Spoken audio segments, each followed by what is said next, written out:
this lifetime I have right now, whatever I believe is going to create my reality. And so if I choose to believe otherwise, is that going to feel good? I'd rather believe in something that feels more of that feels more of, yes, we're each chipping away, we're healing the things that have gotten in the way of remembering that in our gut, in our soul, we know that we are just here together and we are this one community, believe it or not. We all already belong, believe it or not. And so I think there's some truth in all of that. Like, that is the truth. And religion can get in the way of that. Religion is amazing for some people and they devote their whole lives to it.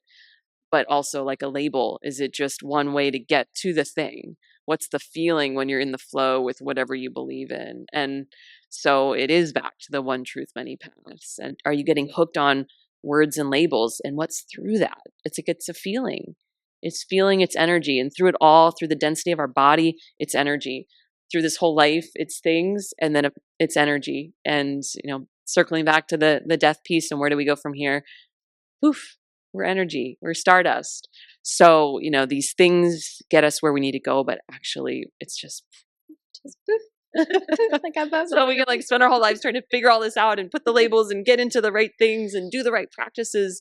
And then that's it. Cosmic joke, yeah?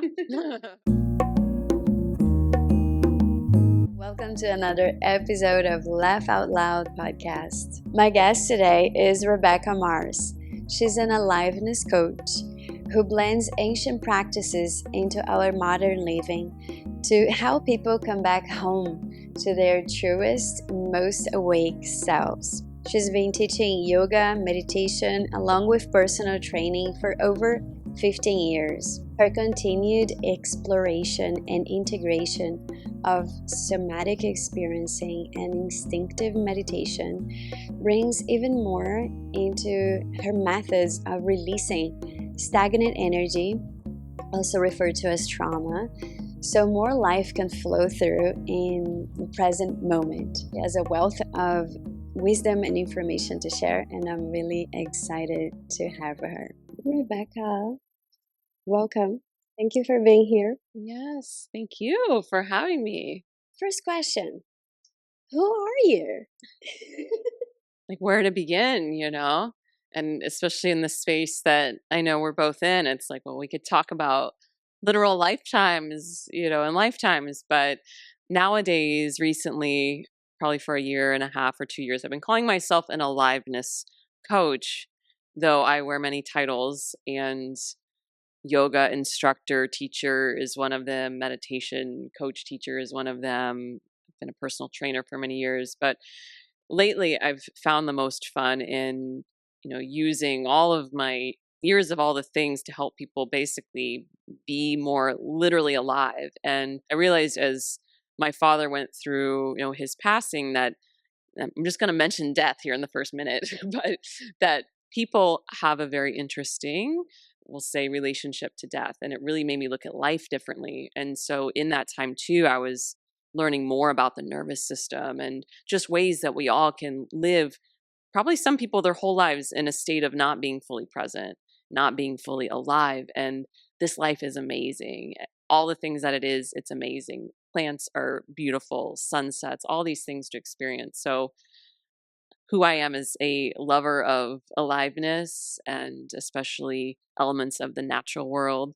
And I love movement. I am slowly, as I'm healing, learning to love human connection. And yeah, I love ice cream. I love coffee. I am an only child and can be very introverted, but yeah, a Midwest girl born in Missouri, but with the West Coast heart and soul. So here we are. And yeah, I'm sure there's so much more, but I'll pause there. I'm glad you mentioned the relationship with life while facing death and that shift in perspective about life through grief. Would you explore a little more what it means to be alive and what has death brought to you, and paying more attention to life? Yeah. So, like aliveness, life itself. Through my studies of the somatic experiencing, somewhere along the way, one of the teachers said, relaxed alertness is a healthy state for the nervous system. And if we think of all of, we're humans, but we're animals, we're creatures, and we have this, just like any animalist or any living creature, this ability to have life in us. And so when I thought about like this relaxed alertness and how many people end up living life not that way, they're not necessarily in that layer of them that can be calm all the time at their core. That's something I like to help people find.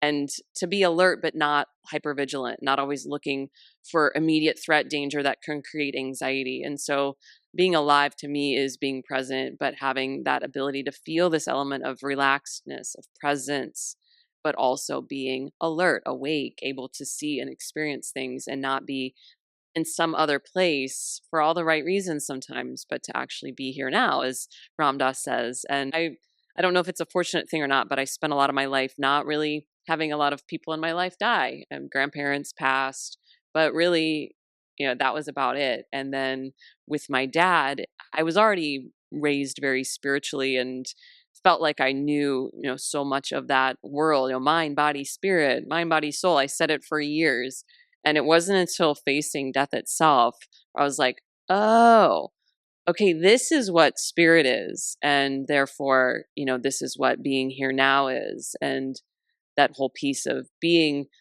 a spirit having a human experience versus a human having a spiritual experience really circulated for a while, of just hitting home more of like, oh, yeah, we are spirits, and death and life, although they might seem like opposites, I do believe death is just a moment that is really a birth of a new life, or it's the carrying on of life itself. So I don't know that I would say life ever ends. There's a thread that never dies, although death itself is a thing that needs to happen in all the ways for not just humans, but chapters of life, of plants, of things. We need death, we need ending energy. If we just think of it as an energy, as an act, we do need that. But compared to life itself, I don't know that they're actually as opposite as people may think. Does that mean the absence of anger, grief, sadness, and all the waves of emotion? Yeah, that's a great question. And a lot of times I like to say, even though the more I meet people and get into the layers that trauma can be in a human body and being, and even in a soul, it's like calm is our foundation. Calm is at our core, I do believe. Peace is there within. But sometimes I do think that there could be people that are literally born into this world bringing forth conflict from other lifetimes, or bringing with them stuff that isn't theirs from mom or dad, the generational piece. So, does everyone have calm? Is that like the goal? Part of me wants to believe that, and part of me still questions that because of the reasons I just mentioned. But I know for me, I've always resonated as being a very calm, and people will tell me that even just being around me, they feel more calm. So I think it is something that is, for me personally, definitely just kind of a foundational part of who I am. So then when I can be with that, then the other stuff feels like waves. You mentioned waves of these emotions, and specifically the things like anger and grief and sadness. I treat them as just like kind of external things that are kind of coming in and around. And if I am this, knowing that calm can be at my foundation, these are just things that need to move through, just sort of like a storm or something. Like, it will pass, this too shall pass. But to let the emotion have a moment versus bypassing, versus being like, but I'm so calm right now and I'm so zen and doing the whole thing. It's like welcoming it in. And specifically with grief, I've never faced this type of grief. And so I'm really getting to know it. It feels like this whole entity that I am literally getting to know, and it will hit me, it will knock at me when I least expect it. And it's been a really humbling practice to get out of the way. And while I don't feel calm when I'm crying my eyes out or letting raw emotion through, there's a part of me that knows like this is what needs to happen. That calm is on the other side. I'll get back to the calm, but in this moment, grief gets to take the stage. In this moment, anger. And I've heard other methodologies of finding ways to almost like put it aside or give yourself an hour a day to grieve. And maybe that is a way to do it for some people. But I guess I'm fortunate enough to have a pretty free lifestyle, and I'm not like at a desk from 9 to 5 where you may not just have an hour, or have any time of day to cry or grieve. So I'm, I guess, maybe lucky to be able to just let grief kind of, oh, there it is. Okay, go release and then go back. But anyway, I think for people to maybe establish a relationship to calm or peace and feel on their own, does that feel like in their true nature, a place that's either already within them, a place they want to be? Because for some, maybe it's not peace and calm, though maybe that's the goal for people. But I think it is just letting it be something that can ebb and flow. Well, how do you describe a somatic experience and how that can help moving through these emotions? The emotional layer of life, it's something that, do I know everything? Absolutely not. And it's always really neat to kind of go through another cycle of learning about this stuff. If you would have asked me this years ago, the answer would probably be different. And so now today, in terms of emotion, and the more I work with people too, I tend to attract people that are sensitive. And I think sensitivities are opening up more and more too as people are waking up, and people on this planet are just finding ways to be more present in a way and heal. And with that, I do believe comes this new sensitivity. And so the sensitive people I've found, they tend to not always have the best boundaries. So emotions, while they are theirs, it's also easy nowadays to pick up other emotions too, whether it's through empathy or sympathy or whatever you may name it. So emotions, as much as I want to believe they're just ours, I think there's also a good reminder there that sometimes you're feeling things, emotions that aren't even yours, but depending on your own personal practices of boundary and claiming your space, other stuff can enter your space. And so emotion is energy. And a teacher said years ago, energy in motion is emotion. And I wish I could claim that, but it's definitely not mine. But I always think of emotion as energy. And so whether it's grief, whether it's joy, I get through the words. And I think one of my next big things that I kind of write and talk about is lifting labels, is lifting words. Words are great, but there's also a feeling state. And so if you take a single emotion, sadness, well, what if you didn't know what it was called? What if we didn't have words for a lot of these things? What do they feel like? And so when you think of that with anything, it's in the body. So the somatic part of life is the body part of anything, and somatic experiencing is experiencing the somatic quality of anything. And so specifically with the practice of somatic experiencing, it is taking whatever thing may be challenging you or bringing you so much joy and liftedness. It can be both ways, and you can use somatic work to heighten joy, to release anxiety, to do all the things. But it is starting to recognize the body as a vehicle of holding that energy that is emotion. It's going to start to show you, energy that could be emotional energy. It could be some other energy. But if we don't care about the words and just go into the feeling, then there's a way to now address something differently and kind of peel back the things that might, if we use words for things, it puts stuff in boxes sometimes that just limits the ability to release them or move them because there's all the other stigma of whatever that comes with a word. So letting the body just be this carrier and clearing the emotion out and welcoming it in and clearing it out. And it's just constant clearing and releasing that I think is even more important. Awareness, feeling, but then making sure the release happens. Mm.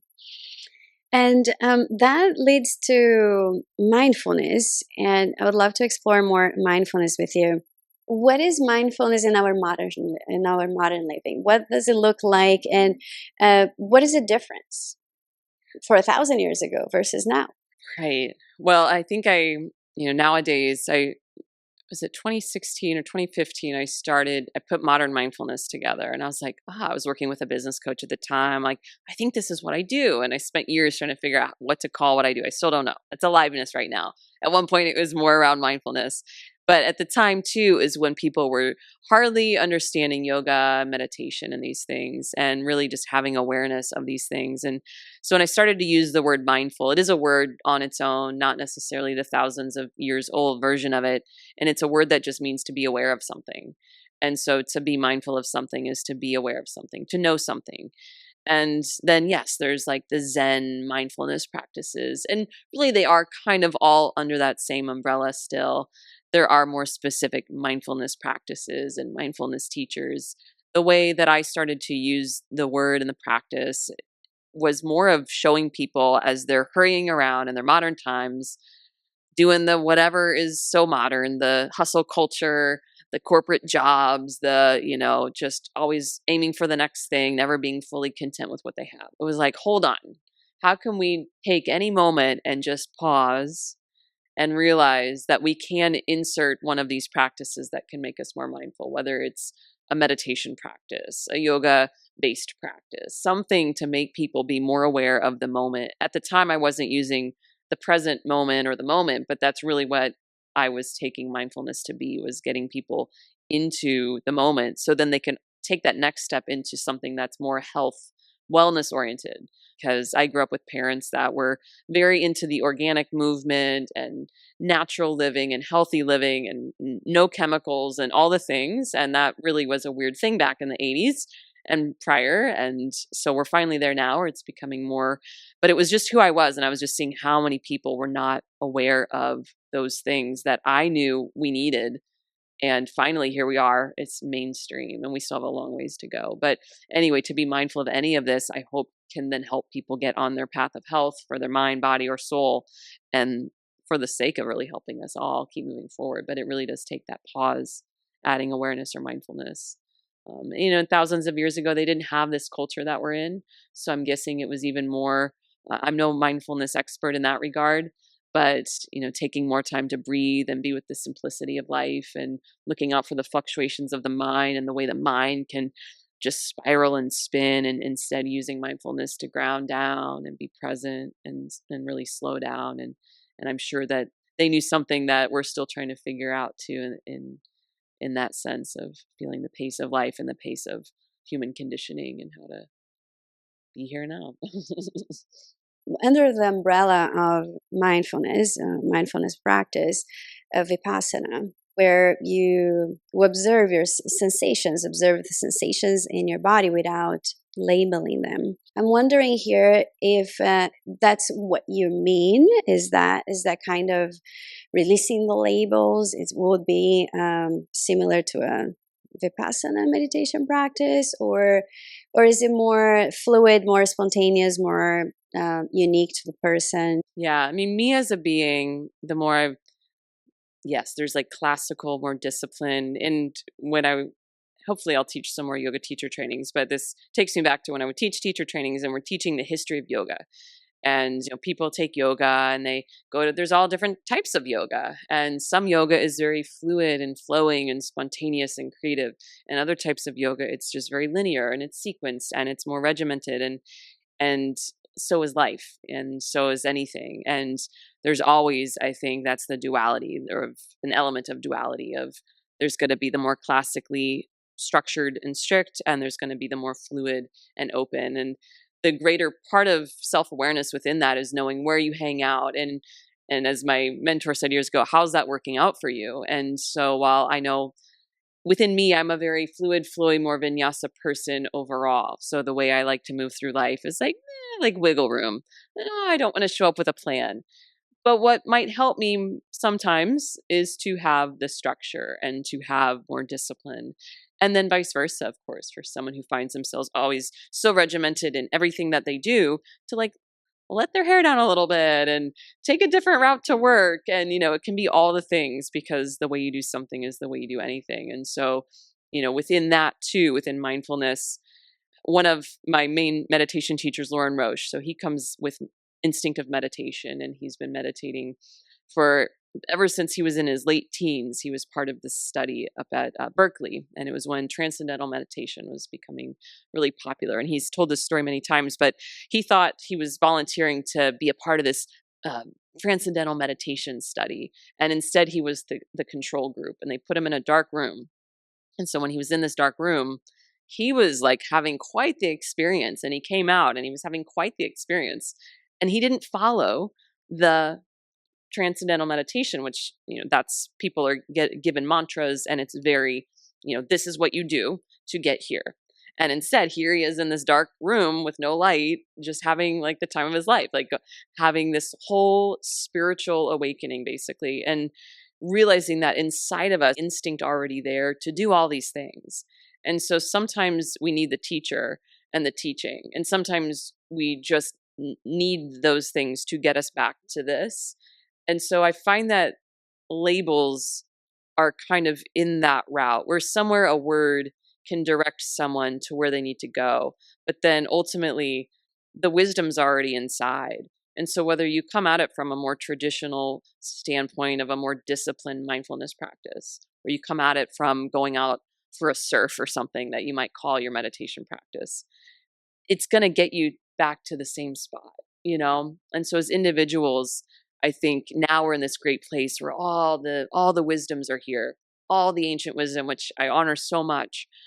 But also it's like we can get so stuck in these grooves. And so really in terms of, the somatic piece or in labeling and how do we get underneath that, I think it's very similar to, and I haven't done much with Vipassana, but it is just being with yourself, having the self-awareness to like what's showing up. And is it something in the mind or the body?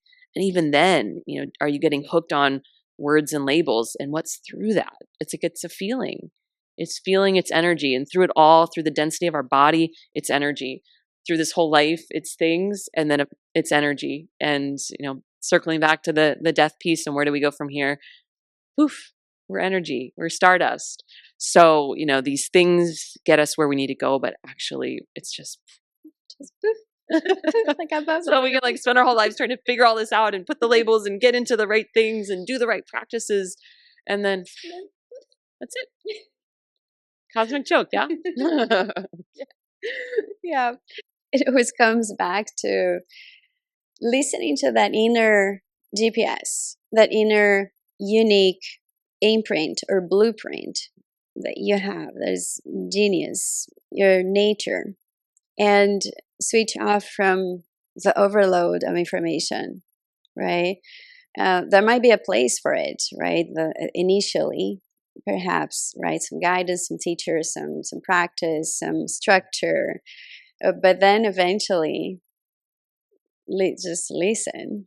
You got it, right? You got it all, and to trust that, I guess, it is a practice to learn to trust that you have the answers already, because that answer is not going to sound like everybody else's answer, right?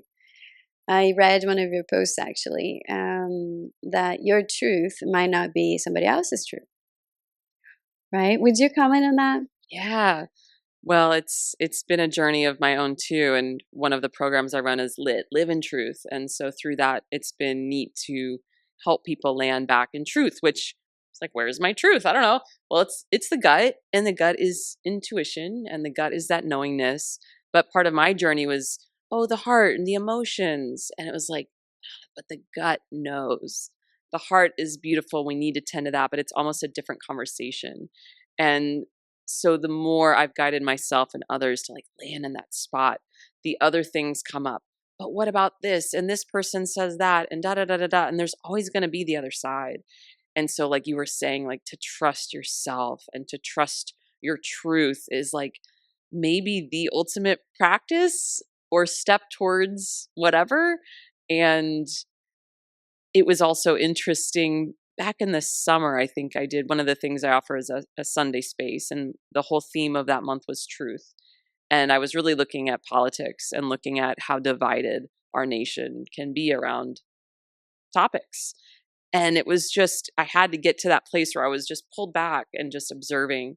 And I think that's when I was composing that post too. It was just like, it can be just so confusing and it can get so vicious, and finding a way to accept that. And it's not bypassing, it's not just turning a cheek, but it's getting to that place where all you need to do is get with your truth and make sure it feels right in your body. And let's see what happens. Because there's always going to be another side also believing in their truth and saying it lives in their body. And that's the question I'm still curious to see as we keep waking up and unfolding. Can we get to this one truth piece? Because I also believe that as spiritual beings, there is this whole one truth, many paths. So we're each on our own individual path, and we each can land in that truth. And as different as the truths may seem, and someone else's might not be ours, and ours might not be someone else's, but is there still another layer that we're going to get through where that's actually And that is the truth. You know, there is a oneness to that too. And we are so connected through social media that there is this pressure. It can feel like pressure. Where do you stand? What's your opinion? And if you're not picking a side, you are picking a side of not picking a side, right? So then there's truth. Truth will be a synthesis, will be where we meet. It sounds truth in my heart. And but what is truth in this duality? Yeah. Well, I've just been allowing myself in the last year plus to start talking about God and, you know, what is God and universe, and you can call it what you will. And I get that there's also beliefs out there of no God, and that's for their own human soul journey. But as I've dove more into the afterlife, where mediums have been channeling for many years the other side of this physical world, and the messages that always come through are like the human stuff is just kind of noise. You know, it's stuff that people who have passed want forgiveness around. It's, or souls, I should, you know, people pass, their soul is asking for forgiveness. So it's like through all of this stuff and the drama and the two sides down here, like that's human. And I do believe that somewhere in the creation of universe there is duality, there's yin yang, and we need this to help balance. But even beyond that, my personal belief right now is that there is just some masterful truth, this huge space of God, love, and light, and not to, you know, the human life is where this stuff happens that feels opposite of that or can challenge that belief. But I think that there is a place that is the place of that synthesis. I personally want to believe in that, because I know that this lifetime I have right now, whatever I believe is going to create my reality. And so if I choose to believe otherwise, is that going to feel good? I'd rather believe in something that feels more of that. That feels more of, yes, we're each chipping away, we're healing the things that have gotten in the way of remembering that in our gut, in our soul, we know that we are just here together and we are this one community, believe it or not. We all already belong, believe it or not. And so I think there's some truth in all of that. Like that is the truth. And religion can get in the way of that. Religion is amazing for some people and they devote their whole lives to it. But also like a label, is it just one way to get to the thing? What's the feeling when you're in the flow with whatever you believe in? And so it is back to the one truth, many paths. And it is back to like, I like that. There's this, we're going to meet there. Maybe someday we'll see it in this lifetime. I hope, but it might take a few more. I don't know.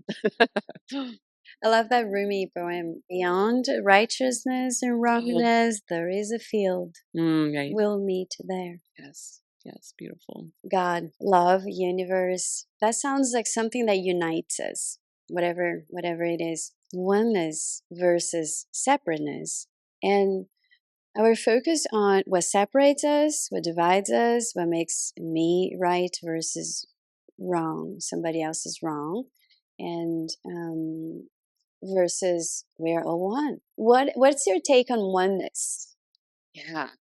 Well, the more I've gotten into trauma healing, understanding what it is, I don't think I really understood what it was until I was teaching my first teacher training, actually. And I thought trauma was just something that happened in a car wreck and you ended up in the emergency room. And I've been teaching yoga for a while, and it just was maybe because I really didn't face much death in my earlier life or something. I just really didn't have that.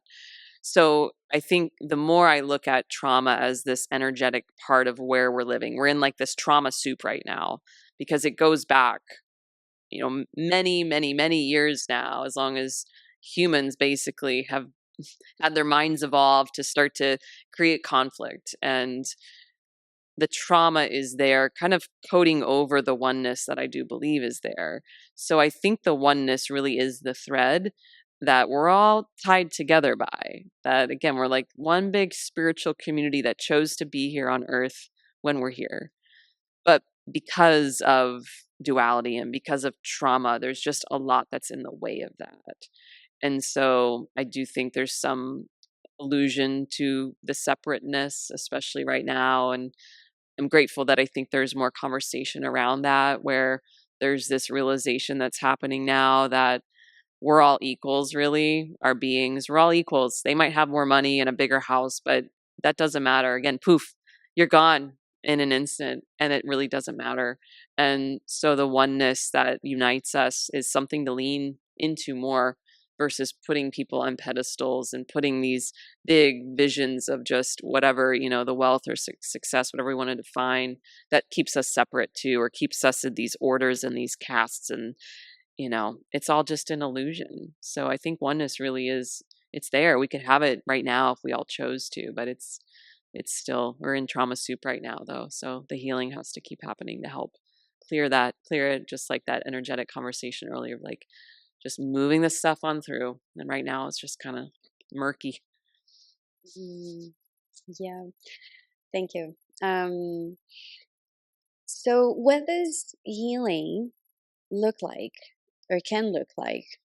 Does it look one way? And as you were saying that, I was like, yeah, maybe it does. And maybe it doesn't. And it was reminding me of just this past week. As I shared, I just got back from Mexico and co-leading this retreat. And we were getting some testimonials on the last day. And most people said they loved the human connection. And as I said, I'm an introvert and I really do love my solo time.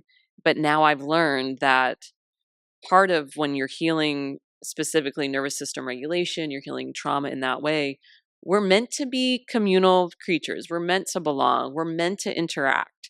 And so while being introverted is absolutely a thing, and just wanting to be in your space is totally a thing, if you're living your whole life, I think a sign of healing could be that you are ready to be a little more communal, that you're ready to be a little more social, and that human connection piece. And when you're ready to welcome that in and actually be here now and be with your brothers and sisters and all of the humans that are your true kin in that spiritual oneness place, I think that's an element of healing that I'm recently experiencing for myself. Like, whoa, look at me talking to the people on the plane. Like, I never do that, but here I am wanting to engage. And so the healing it's a process, and sometimes it takes work.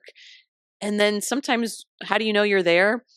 You just realize one moment, like I did, like, oh, wow, I'm actually wanting to engage with people. And so there's so many ways it can look. You probably will feel more present. You'll probably feel less anxious when you're healed, when you're going through healing. There's so much to heal from. There's physical healing. The air we breathe is full of stuff. The food we eat has stuff. So there's that type of healing that we might need to take our physical body through. So in terms of what does healing look like, feeling better, feeling truly healthy is a good sign of being healed. Being able to engage is a good sign of being healed. Feeling that relaxed alertness is probably a good sign of being healed in the nervous system, that you're not constantly fearing the future or the past, that you're here now and you're okay. And like that could be a sign of being healed. So it could go on and on for people's whole lives. Because years ago, a teacher had said, it was just in a yoga class, like there's always something to be healing. And you like slice your finger, get a paper cut, you're healing. So healing, there's such a full spectrum, a wide range of what are we healing from. And so there's maybe not an end destination. Maybe there is, but I think it's probably a whole journey. As long as we're alive here, there's going to be some healing that's happening. Mm. So would you say that, for example, so the social connection, the human connection, will not only serve as nourishment, but also as reflection, as reflective interactions that others will serve as mirrors, right? And maybe to mirror something that triggers you, maybe to mirror something you haven't noticed in yourself. And in your case, maybe that connection, that human connection, brought up, oh, that you could interact, on an airplane. So would you say that you're healed when some pattern, some habit of thinking, some I don't like the word limiting, but something that doesn't feel great, like fear of interaction, for example, or social anxiety. And then through an experience, through a retreat, through a yoga practice, through a coaching session, then you see yourself again in that situation, and then it's not there, and you feel comfortable to interact again. So something that we used to possibly limit a human connection through an experience, through bringing awareness to it, right? Through a yoga practice or some practice, and then it's not there somehow. Is with that? Yeah. Yeah. Yeah, you remind me that we haven't even talked about the other T word, trigger. Mm. And so when things trigger us, sure, it could be whatever, but I do believe a trigger shows us there's something that's unhealed inside of us. And it could be anything. And we could get triggered by the way someone talks. We can get triggered by something that actually happens. Someone cuts you off in traffic and you get triggered. And sometimes that defensiveness is needed. So, even in this conversation, we're not talking about just getting to this oneness and this love and light. Along the way, you also need to stand up for yourself. You also need to feel able to have some boundary, and you need to protect what's important to you. And so when it comes to being healed, like, yes, I'm glad that you looped that in, because I think when you start to notice certain triggers don't trigger you, meaning you don't feel them in your body like an ick, like eek, that can be a sign. And it's not because you're bypassing or disassociating, because that happens too. Like, I'm never triggered. Really? Okay. Or are you living up there on the wall versus in your body? And so, looking out for that when it comes to thinking that you're healed. But when you can be fully honest in your truth and be like, wow, I just had, like, for me, a lot of it was around my dad, and he was the best, but also I knew that he was really reactive, and I didn't realize how that impacted me later in life. So in the last 5 to 10 years, as I was realizing this about some of my own, like, some, I don't know that I would say I had anxiety, but maybe I did at the time, things like that I just couldn't fully shake. I was like, oh, so as I stepped into the healing journey and using different types of modalities, it's not like I went in to heal my dad's stuff, but I went in to make myself feel less triggered and less. I wasn't playing victim, but it was almost like I just let myself be kind of hidden. And so I realized, I can remember going home, and I was talking with my dad, and he had a little reactive moment, and I didn't feel the trigger, and I didn't bypass, I didn't disassociate, but I was there, and it was just almost like I laughed, and but I feet on the ground, present, and I was like, oh wow, this healing, I'm healed. Am I fully healed? But in that moment, that was such a strong sign of the healing, where the trigger no longer felt like a trigger, that I could not get out of the room mentally, but I was there, I faced it, and it didn't penetrate. So I think that can also be a really strong sign of healing. A relief, yeah. Yeah. That you almost like you're watching the scene, and that's the truth that makes you laugh. Yes, right. You're like, oh my God, Yes.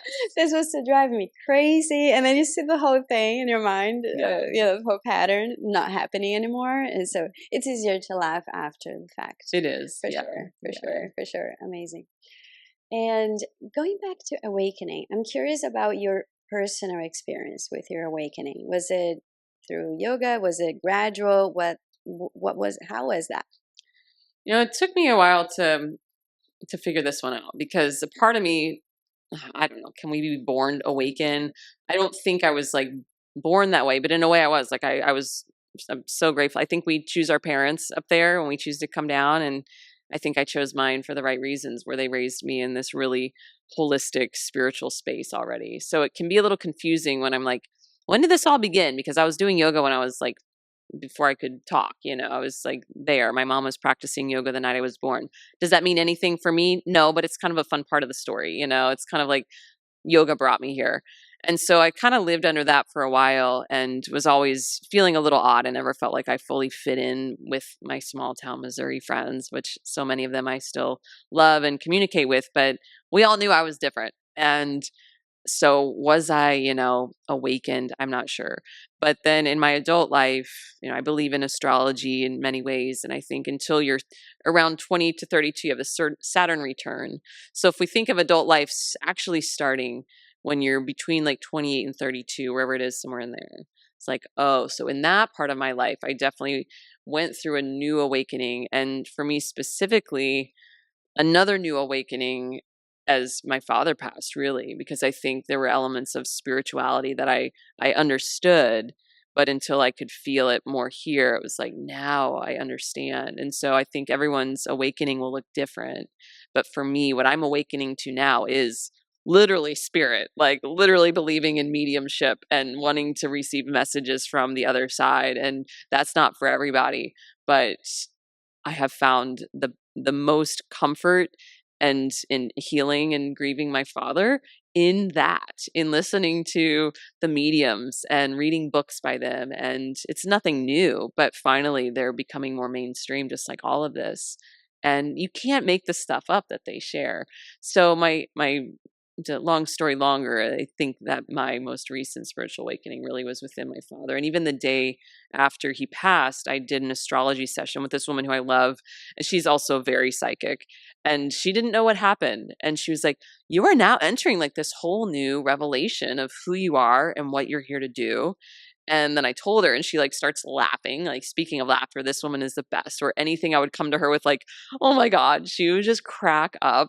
And it was with that. Like, I told her my dad had passed literally the day before, and she just laughs and she's like, oh, this makes so much sense. Like, so I think there really was, like, thank you, Dad. Like, there was just something written in the stars around his passing and a new awakening for me. Cause now I'm like looking at life so differently, which is not that different, but also so different from just a year ago or a couple years ago. Wonderful. What came up to me personally is that all of a sudden I knew the difference, and that made me laugh, between reality and my thoughts about reality. And that opened up then everything else. But that was the point. And it was a yoga teacher at a yoga class, and she said, notice if there is excessive thinking in your mind. And just by her pointing my attention, she mentioned thinking, and all of a sudden I noticed I was thinking. Before, there was no difference between my thoughts and reality.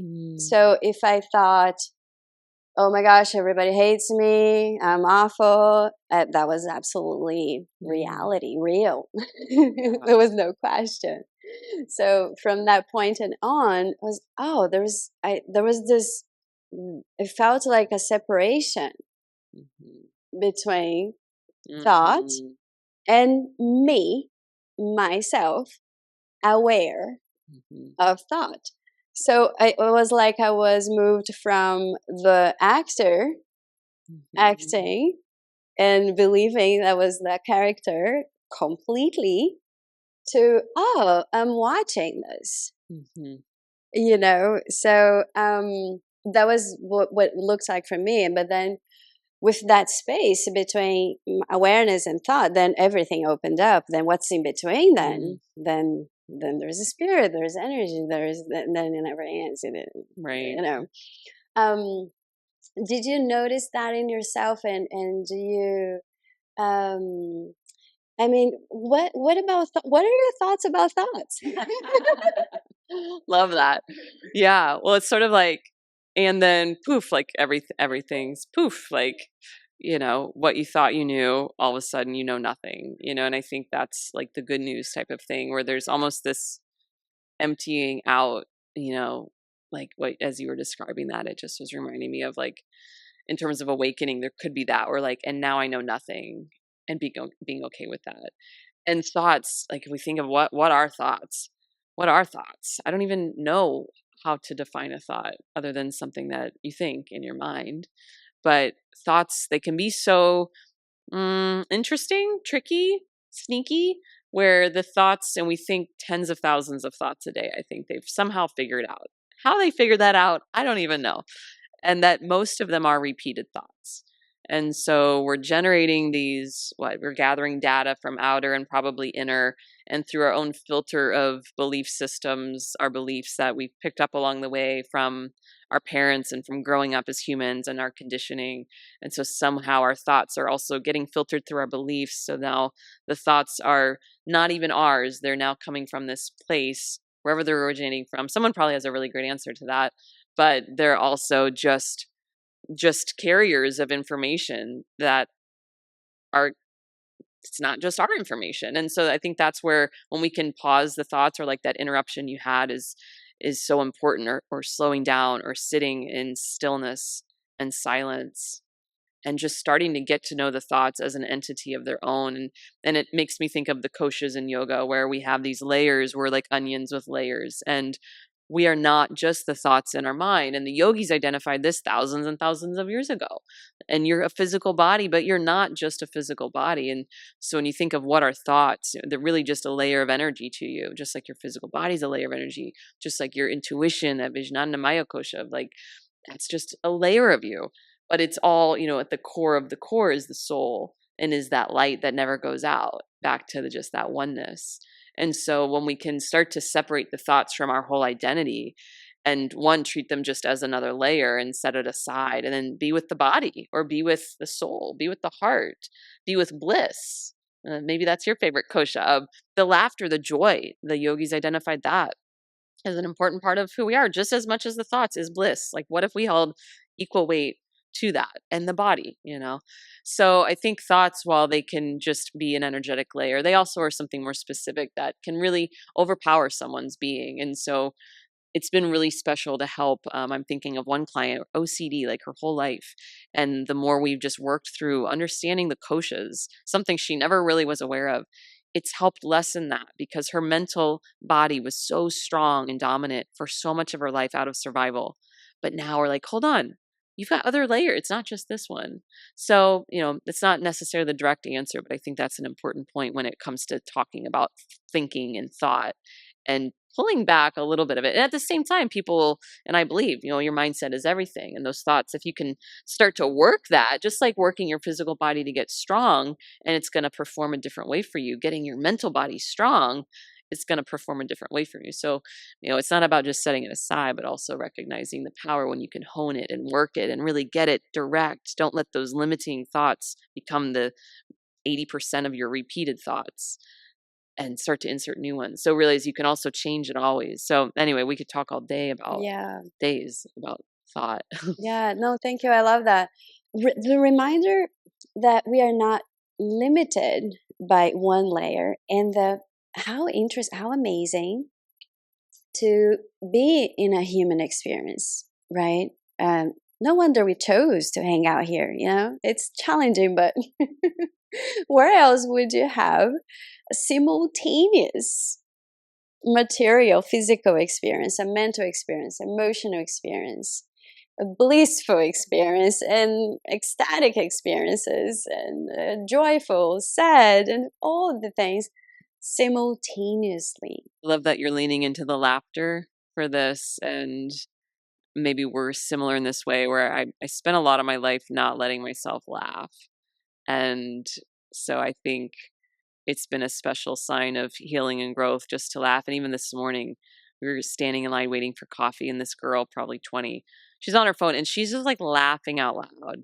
And I just love the reminder of laughter. And I don't know that I remember that about you. So I'm glad you're bringing that in. And I laughed so much the last week in Mexico. And so maybe just as like a PSA of laugh more. And even as the world may be crumbling, it's time to laugh and let yourself tap into that bliss body a little bit and laugh out loud, right? Yes, yes, yes. Wonderful. Thank you for that. Yeah. We Laughter brings a sense of safety, because when we're scared, we don't laugh. We take it really serious. So fear is seriousness. Laughter is safety and joy. So we can always laugh at fear. Love it. Laugh at fear. Thank you so much for all you do, for your work, for what you have been doing for over 15 years. So thank you for all you do. And thank you for sharing your precious time. Thank you. It was an honor.